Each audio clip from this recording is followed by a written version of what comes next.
crees que captaste en video esa noche? Estimo que pudo haber sido una de tres cosas. Número uno, pudo haber sido una burla, lo cual no creo que haya sido una burla porque fue muy elaborada. Pudo haber sido una nave alienígena, pero no tengo pruebas de eso. Y la única otra cosa que puedo pensar es que pudo haber sido algún experimento militar. Cazadores de ovnis, el próximo miércoles a las 10 de la noche por History.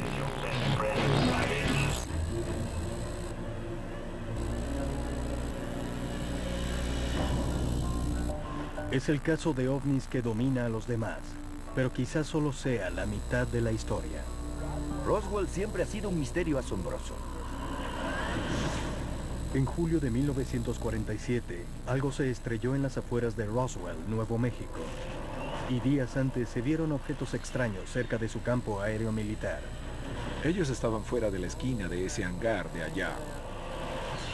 Ahora el misterio Roswell tomó un giro increíble. Por primera vez, la evidencia física sugiere que no hubo una sola caída, sino dos. Al principio no estaba seguro de que tuviera que ver con ovnis, pero empecé a hallar cosas. Artefactos extraños del supuesto sitio de la segunda caída. ¿Alguna vez viste algo así? Nada con esta forma y silueta. Más de 60 años después, aparece un nuevo testigo. Me hace sentir escalofrío. La historia real de Roswell espera a ser desenterrada. Si quisiera deshacerme de restos de ovni, este sería un buen sitio para eso. Este es el caso 47402, el caso real de Roswell.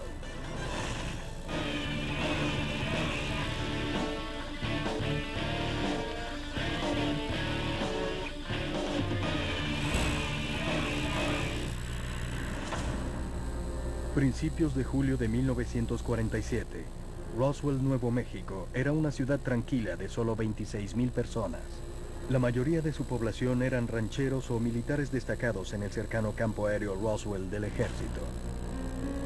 Muy pocos se imaginaban ellos que este pueblo tranquilo iba a recibir una llamada de alerta.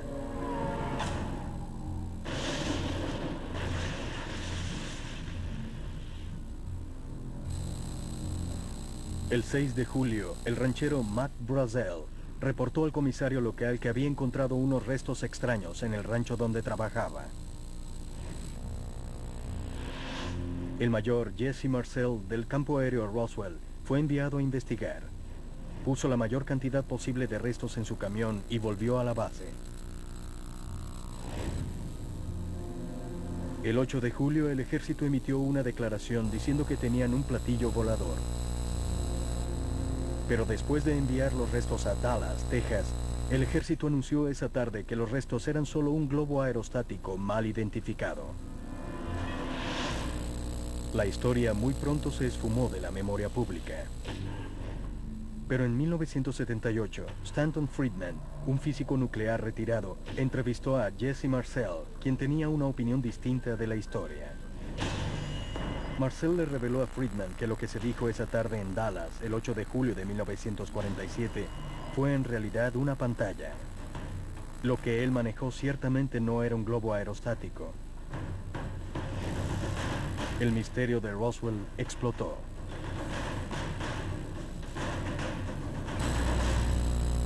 En los 15 años siguientes de la entrevista explosiva a Jesse Marcel, los gritos de que hubo un encubrimiento rodearon al incidente de Roswell. Finalmente, en 1994, el gobierno decidió revelarlo todo. La Fuerza Aérea emitió un informe diciendo que los restos recogidos en Roswell eran de un programa confidencial llamado Proyecto Mogul. Esos ejercicios eran usados para espiar los misiles soviéticos y sus pruebas de bombas. Para muchos, el largo debate sobre lo ocurrido en 1947 en Roswell, Nuevo México, había terminado, pero algunos no estaban convencidos.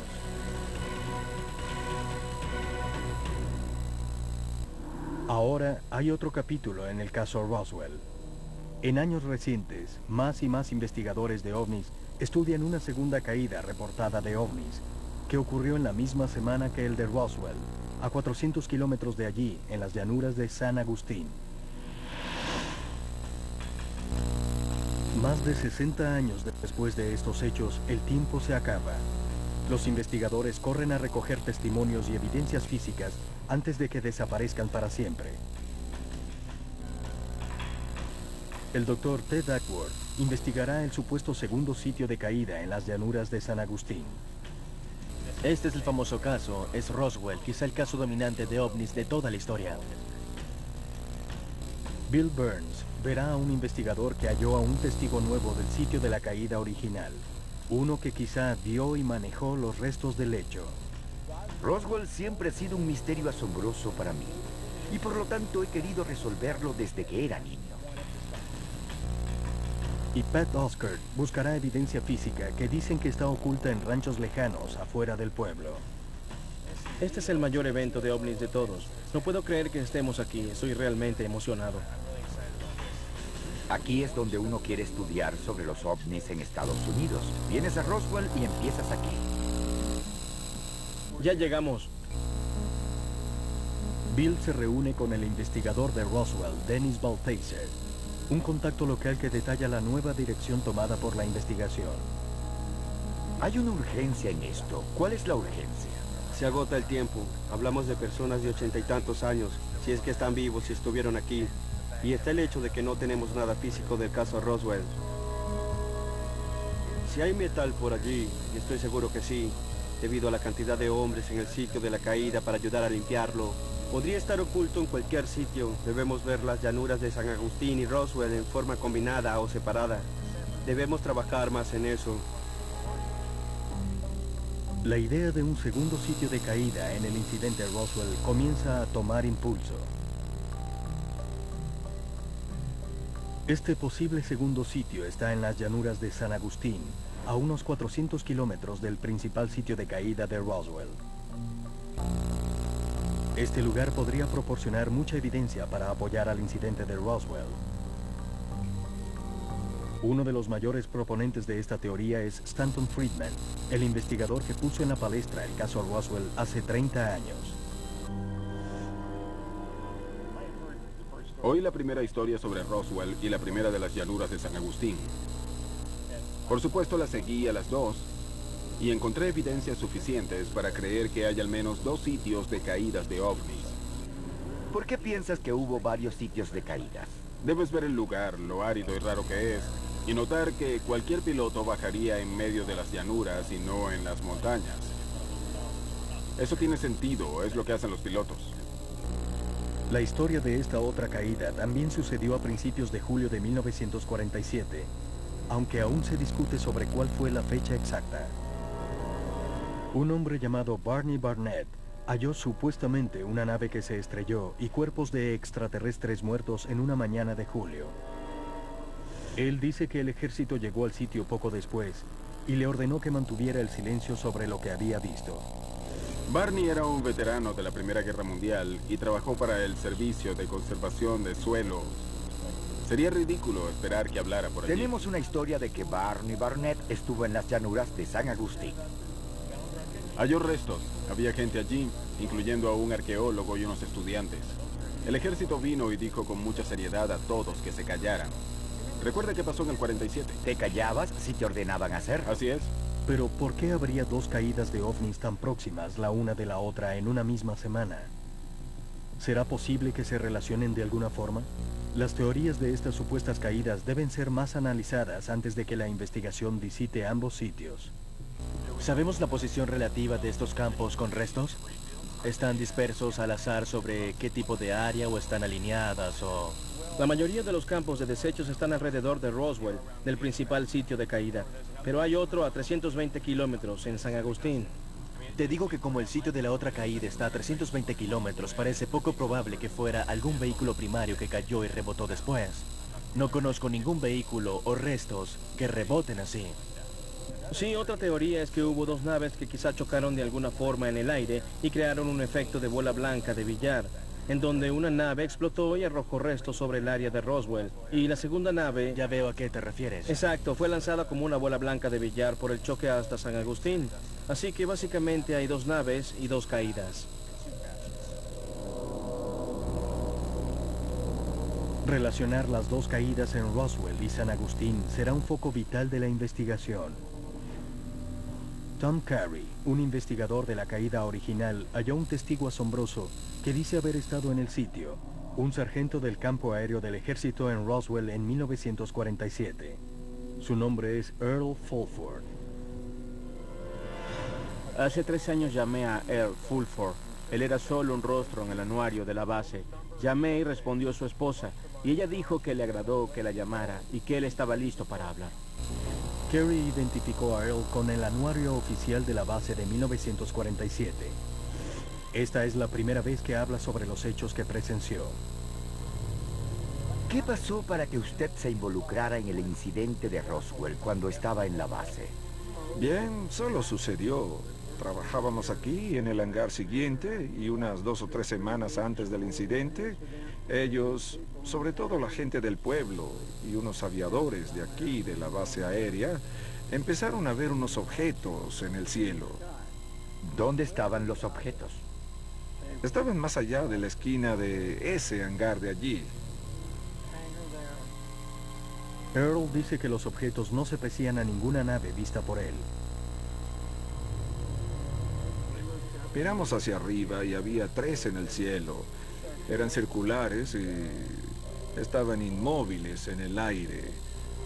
Y quizás los observamos durante un periodo de un par de minutos y entonces, de repente, desaparecieron. Eso fue antes de que sucediera algo en la cubierta. Sí, así es. Esto sucedió unos días, quizás una semana, antes de que tuviera lugar la caída. Esta descripción no concuerda con la aparición de los globos del proyecto Mogul del gobierno, que tenían una larga serie de materiales diversos y eran usados más que todo a alturas muy grandes. Era improbable que los soldados los vieran a tan baja altura en la atmósfera, pero la visión de los extraños globos es solo el comienzo de la historia de Earl. Al día siguiente, el sargento Rosenberg entró al comedor a las 5 a.m. y agarró a 12 o 15 o quizás 20 de nosotros y nos puso en un autobús del ejército y nos llevó al campo de los desechos a unos 112 kilómetros al norte de Roswell. ¿Qué hicieron allá? Recogimos algunos desechos que poseían una forma, un tacto y una apariencia muy inusual. ¿Qué eran los desechos que Earl Fulford y otros voluntarios recogieron en 1947? La respuesta quizá esté aún oculta debajo del desierto. No tengan ningún miedo. En Roswell, Nuevo México, un nuevo testigo del incidente Roswell habló por primera vez. Earl Fulford, un sargento del campo aéreo del ejército en Roswell en 1947, fue reclutado para una tarea de limpieza. Pero esta no era una limpieza ordinaria. Thad y Bill llevan a Earl y el investigador Tom Carey al sitio de la caída original de ovnis en Roswell para obtener detalles de los restos recogidos el 8 de julio de 1947. Mientras van al primer sitio, Ted prepara el próximo paso de la investigación. Una visita al sitio de una posible segunda caída en las llanuras de San Agustín, a 400 kilómetros de allí. Si quiero ir al sitio de la caída, ¿hacia dónde giro ahora? Doble a la izquierda, justo allí en el camino. Es en un área alta como aquella de allá. Muy bien, ¿qué sientes al volver allí? Estoy emocionado por poder hacer algo como esto a los 82 años de edad. Vaya. No tengas ningún miedo.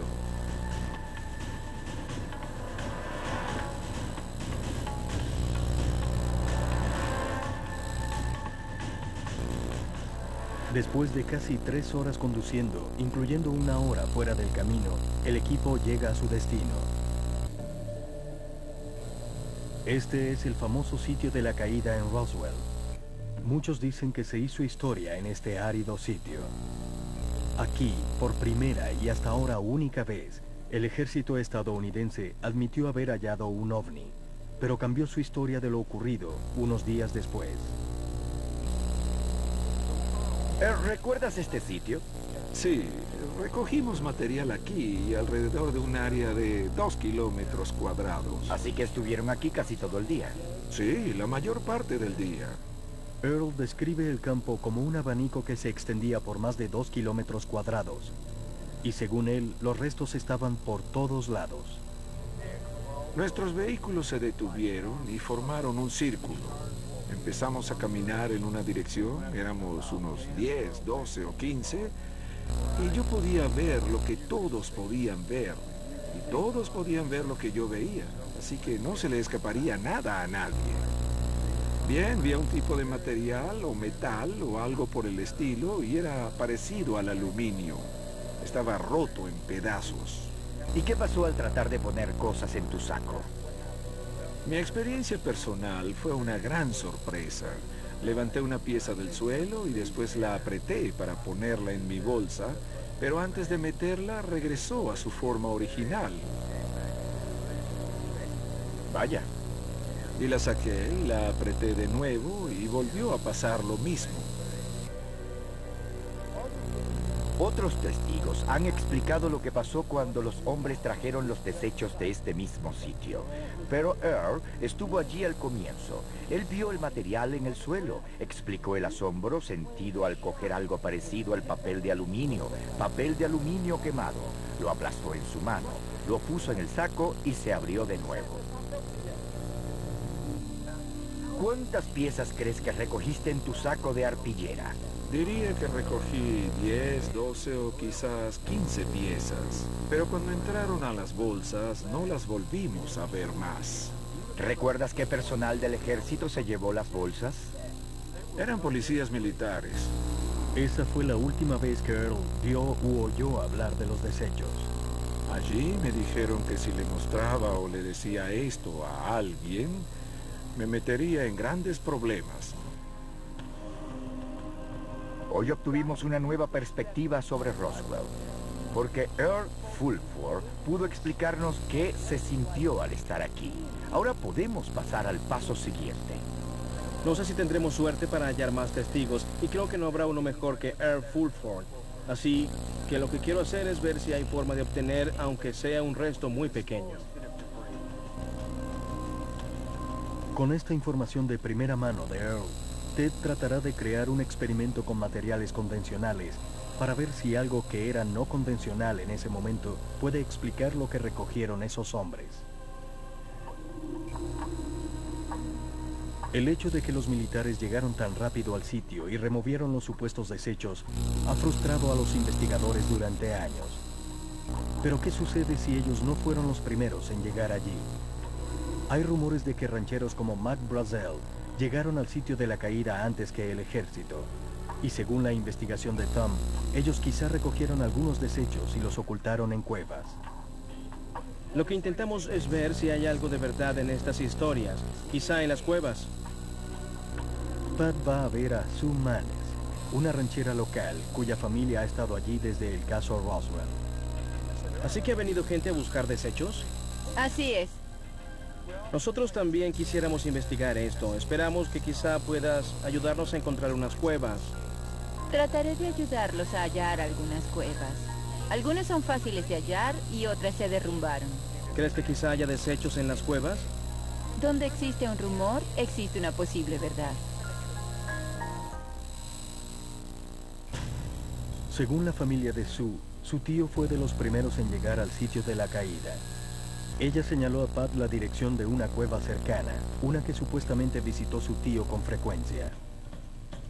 Una teoría es que quizá él pudo haberse llevado parte de los desechos y los ocultó allí para salvaguardarlos.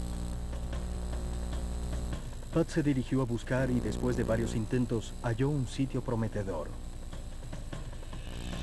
Si quisiera ocultar desechos de ovnis, este sería un buen sitio para eso. El descenso de Pat debe ser cuidadoso. La única cosa que asegura su cuerda es un pedazo pequeño de arbusto del desierto. No hay una ruta establecida para bajar a la cueva. Lo tengo. Y no hay forma de saber qué puede haber adentro.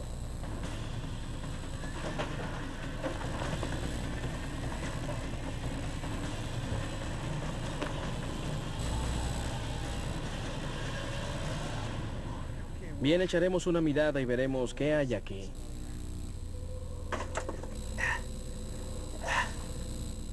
Bien, acabo de ver que los rumores son ciertos. Hay cuevas subterráneas aquí, cerca del campo de desechos de McBrazel, y serían un buen sitio para ocultar estos desechos si quisieran ocultarlos de los militares. El que los desechos estén o no allí es algo que veremos.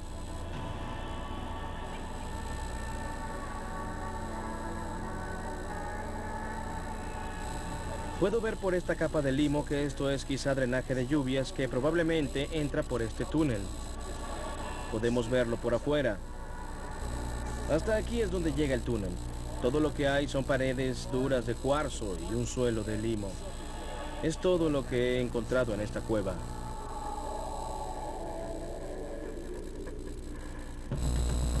Muchos no saben que existen estas cuevas debajo del desierto. Y el hallazgo de Pat de una cueva cerca del rancho de Sue pone los rumores en perspectiva. Las cuevas no solo eran escondites ideales, sino que están en todos lados. Estas cadenas son tan vastas que quizá tome meses hallar todas las cuevas cerca del campo de desechos. A pesar de esta confirmación, después de 60 años, en el sitio de la supuesta primera caída no se ha hallado ningún desecho. Pero la primera prueba física que podría apuntar hacia un ovni surgió de la segunda caída. Parece una forma orgánica. Soy Don Wildman, estoy en el campo. Durante años, la caída en Roswell ha dominado a esta pequeña ciudad y los ranchos cercanos. Pero pocos han prestado atención a otra supuesta caída de ovnis a 400 kilómetros al oeste en las llanuras de San Agustín, que dicen que sucedió en la misma semana de julio de 1947. El próximo paso de la investigación es visitar este segundo sitio de caída y determinar si está relacionado con Roswell. Nos reuniremos con Art Campbell, un investigador que estudió a fondo este sitio. Parece que hay todo tipo de evidencia científica aquí para apoyar la teoría del segundo sitio de una caída. Básicamente a ver si hay algo cierto en lo que dicen. ¿Por qué crees que este sitio tiene algo que ver con la caída de un ovni? Al principio no estaba seguro de que tuviera algo que ver con la caída de algo así, pero empecé a hallar cosas. Campbell desenterró varios artefactos durante su búsqueda en 1995. Cotejó el sitio de su búsqueda con la historia de Barney Barnett, quien dijo que había un sitio donde cayó un ovni en esta área en julio de 1947. Barney Barnett era un ingeniero local de conservación de suelos, con un distrito de 112 kilómetros de largo y 116 de ancho, y fue asignado para ayudar a los granjeros con los proyectos de conservación. Él conducía por una de las autopistas principales y vio algo brillando en el sol. Él dijo a sus amigos y parientes que pensó que fue la caída de un avión y conocía una forma de ir allí. Por eso fue tan rápido como pudo y arribó a una elevación y vio un ovni partido en un lado con un par de cuerpos afuera. ¿Qué pasó con el vehículo y los cuerpos? Él estuvo allí quizás media hora o 45 minutos y llegaron unos arqueólogos. Según el relato de Barnett, esos arqueólogos volvían de una excavación cercana cuando se tropezaron con Barney y el sitio de la caída del ovni. En su investigación, Campbell halló documentos que corroboran la afirmación de Barnett. Según esta carta del Museo Peabody en la Universidad de Harvard, el arqueólogo Herbert Dick trabajaba en la cueva Bat en las llanuras de San Agustín en el verano de 1947. La cueva Bat está cerca del sitio donde Art hizo su excavación. Luego llegó el ejército y dijo, este sitio de caída está seguro, y lo sacó de allí. Y este era un sitio de caída totalmente distinto. Él no vio la caída en Roswell. Pero ¿qué evidencia hay de que algo cayó en las llanuras de San Agustín? Así que la teoría es que alguna nave cayó aquí. Ya saben, cayó a la Tierra. Eso habría producido un canal grande, ¿cierto? Calculo que el canal sería quizás de 60 metros de largo. Y uno pensaría que en el suelo de aquí habría algunos componentes del vehículo o restos de eso. Creo que ese es el caso. Sí. Lo que fuera que sea entró por esa vegetación, abrió un canal por ella. El sitio tenía muchos artefactos que recogió Campbell después de una excavación persistente y detallada. Esta es la primera vez que él vuelve a este sitio en casi 5 años.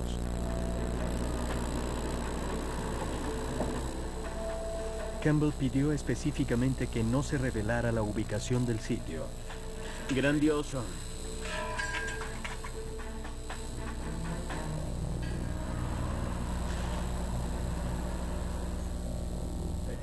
He visto cosas de Roswell que los investigadores han estudiado por años, pero estos son datos nuevos y no mucha gente sabe sobre este sitio de caída en San Agustín, así que somos los primeros en investigar esta área con Art Campbell. ¿Aquí es donde Barney Barnett dijo que fue la caída? Así es. ¿Qué hay de los arqueólogos? ¿Fue aquí donde ellos vieron el objeto? Los arqueólogos vinieron de esta dirección. Allí está la cueva Bat. Pero la presencia de la cueva Bat es solo circunstancial, así que Art recurrió a una excavación arqueológica para hallar pruebas de una caída. Así que en teoría el objeto vino y se cayó ¿en cuál dirección? Una dirección plana desde el nordeste. ¿Vino y se cayó por este sitio? Sí, eso es lo que pensamos. Antes de su excavación, Campbell tomó fotos aéreas de la zona. Ahí pueden verse varios antiguos canales de agua moviéndose hacia el sudoeste. Pero Campbell notó una brecha separada moviéndose en dirección opuesta a estos cursos naturales y centró su excavación aquí. ¿Cómo determinaste que esta área era una trinchera? Porque el suelo era distinto. Hice que cavaran 21 huecos de prueba una noche, 7 a cada lado de la vegetación y uno hacia abajo del centro de aquí. El suelo del centro... ¿Te dio un presentimiento de que pasaba algo aquí? Es correcto. La forma en que Art describe el caso es que llegó el vehículo. Se puede ver una cosa que parece ser un pasaje por la vegetación. Podría ser algo natural o causado por un efecto, como por ejemplo un área rellena donde las plantas no pueden volver a crecer. Así que es relativamente consistente. Eso podría ser un efecto natural. No puedo probar nada de eso. Pero uno de los objetos hallados por Art en su excavación quizás suministre la prueba necesaria. Veamos esos artefactos que recogiste. Esta fue la pieza que hallé debajo de la vegetación y produjo toda la investigación. Sí. De mi Mira eso. excavación. Bien, ciertamente parece algo con una forma orgánica o derretida. Campbell descubrió el artefacto en la misma brecha donde él cree que un ovni se estrelló. Es liso, ligero, parece haberse derretido y se derrumbó sobre sí mismo. No me atreví a pensar que fuera algo inusual. Lo llevé al restaurante de aquí y lo mostré a 2 inspectores de ganado y me dijeron, eso no es parte de ninguna vaca, y así inicié mi investigación. Observa eso. Vaya, tiene un aspecto realmente raro. Lo que quiero es llevar este artefacto al laboratorio y probarlo. Para mí es lo más intrigante del caso. Lo primero que quiero saber es de qué está hecho. ¿Es orgánico o inorgánico? En realidad buscamos algo inusual. ¿O acaso todo es explicable? Al terminar el trabajo de campo, la investigación se mueve hacia un experimento que pondrá a prueba la explicación del gobierno y la de los testigos también. ¿Tienes algo allí?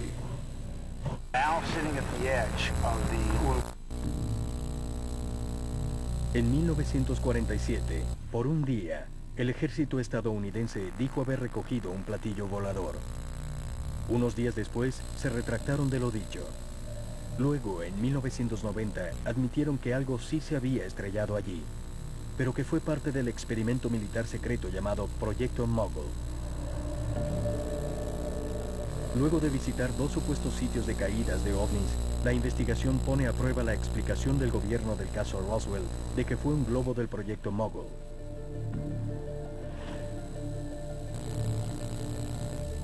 Pat se reúne con Michael King, un experto en tácticas militares y conferencista de la Universidad del Sur de California, para hablar de esa muy discutida respuesta a Roswell. En esa época Estados Unidos tenía el monopolio en las armas atómicas. Pero ¿y si los soviéticos habían adquirido una bomba atómica sin que lo supiera Estados Unidos? Lo que teníamos era un Pearl Harbor, u 11 de septiembre nuclear. Por eso emprendimos un programa de emergencia llamado Proyecto Mogul.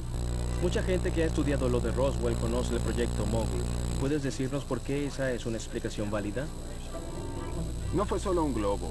Fueron 20, 30 globos meteorológicos seguidos de una extensa carga explosiva y quizá media docena de reflectores de radar. Fue una operación extensa. El proyecto Mogul usó cadenas largas de globos meteorológicos de goma con micrófonos y transmisores de radio. Esos instrumentos fueron enviados a gran altura para captar ondas sonoras de los misiles soviéticos y sus pruebas de bombas. Esto era de 210 metros de largo, y eso es más que la mitad de la altura de la Torre Eiffel. ¿Pero se verían realmente como desechos? Me refiero a que estas personas describieron unos restos muy raros que nunca habían visto. A medida que caía la carga explosiva, el globo podía subir, los vientos lo arrastraban, podía caer de nuevo y crear varios sitios de desechos o un campo extenso de ellos. ¿Eso podría explicar los múltiples sitios de caídas? Por supuesto que sí. Si el globo Mogul es la explicación real para Roswell, los testigos que manejaron los restos deberían poder identificar la lámina Mylar usada en los reflectores de radar. Pero muchos describen un extraño metal con memoria, con poco peso y capaz de volver a su forma original. ¿Qué fue lo que manejaron esos testigos?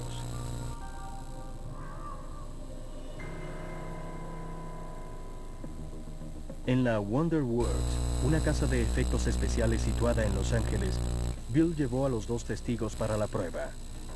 A Earl Fulford, quien afirma haber manejado desechos del supuesto primer sitio de caída de ovnis, y Jesse Marcel hijo, quien dice que tocó material cuando su padre, el mayor Jesse Marcel, llevó a casa material del sitio de la caída.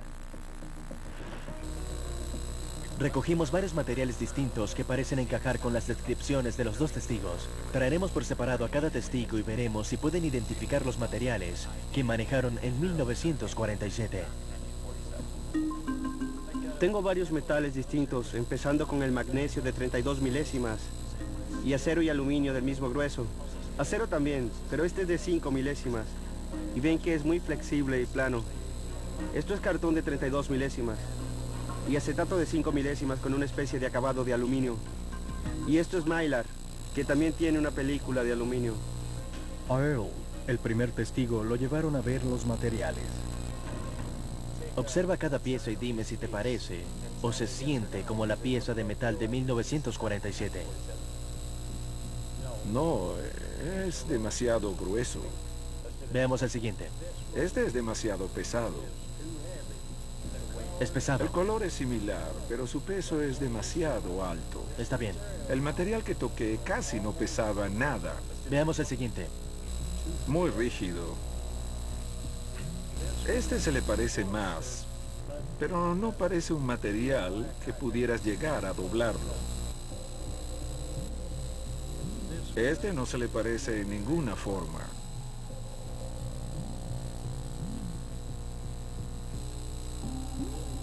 Este se siente más como aquel material. Aquella cosa que teníamos, podíamos doblarla y volvía a su forma original, como lo hace este ahora. ¿Sientes que el grueso de este es casi correcto? Sí, así es. ¿Y su rigidez? Me causa escalofrío.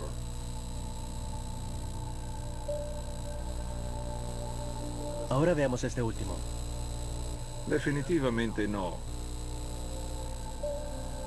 Mencionaste algo realmente intrigante para mí, que trataste de arrugarlo y ponerlo en tu bolsa. ¿Podrías tratar de hacerlo a ver si conseguimos ese mismo efecto?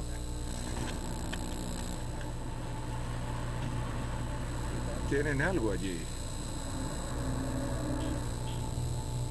Definitivamente es lo que se parece más a lo que vi allá. El acetato parece encajar bastante con lo que Earl experimentó. Pero según el informe oficial de Roswell, emitido en 1994, este tipo de acetato no fue usado para construir los globos del proyecto Mogul. Solo usaron cinta de acetato, que no se parece al acetato visto en esta prueba. Pero si no cayó un globo en Roswell, ¿qué hubo allí? Otro testigo podría confirmar o negar los hallazgos hechos hasta ahora. Tenemos un testigo más. Uno de los testigos más famosos de Roswell, Jesse Marcel hijo. Esa noche mi papá trajo el material a casa. El material estaba en el piso. Lo primero que él dijo fue, mira esto, porque quizás no vuelvas a verlo más.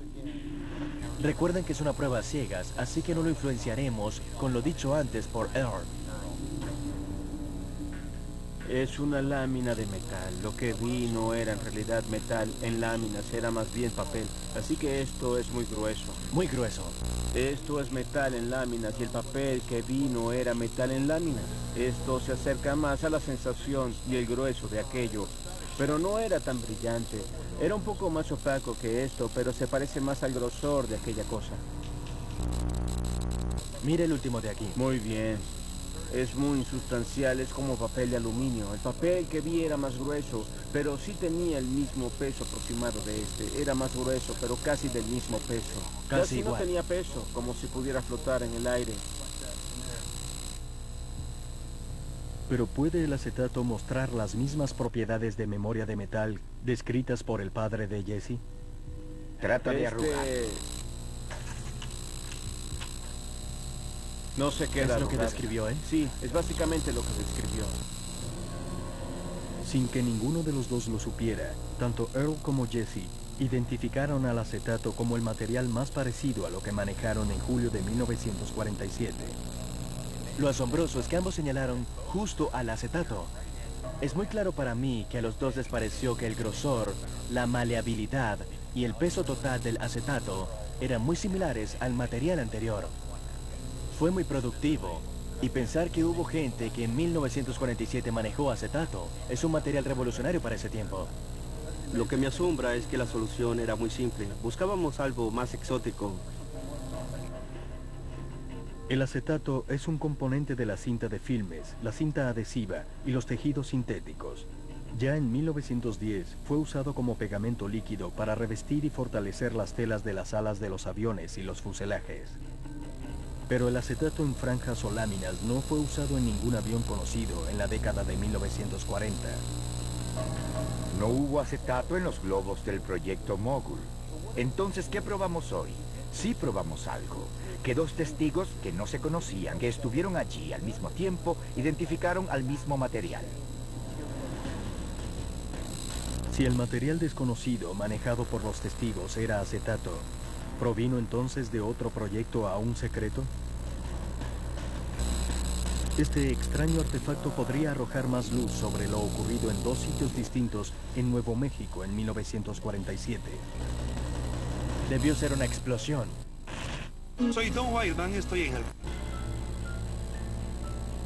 Dos testigos que afirman haber manejado desechos en Roswell identificaron al acetato como lo más parecido a lo que vieron en 1947.